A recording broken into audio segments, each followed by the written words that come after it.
Welcome. Today, I'll walk you through the simple steps to send a pin to a chat on the Pinterest app for PC, especially with the new update that just rolled out. Whether you want to share inspiration, a cool idea, or just your latest discovery, sending pins directly in your messages has never been easier.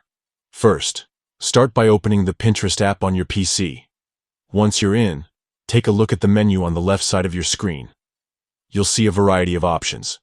Click on Messages. This will open up your inbox where all your conversations with friends and fellow Pinterest users live. Next, choose the chat to which you want to send a pin. Just click on the chat thread and it will open up, showing your recent messages. This is where the magic happens.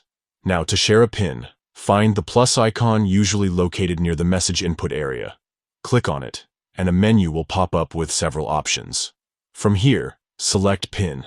This will let you browse through your saved pins or even search for new ones you'd like to share. Once you've found the perfect pin to send, just click on it. This action will add the pin to your message. All that's left now is to hit send. Your recipient will receive the pin right inside the chat, making it super easy to view and discuss the ideas you're sharing. And that's it. This simple update really smooths out the process of sharing content directly with your Pinterest connections without leaving the app or hopping back and forth between screens. Remember, sharing pins in chats is a great way to stay connected and keep your inspiration flowing. Give it a try the next time you want to send something that caught your eye. Thanks for watching.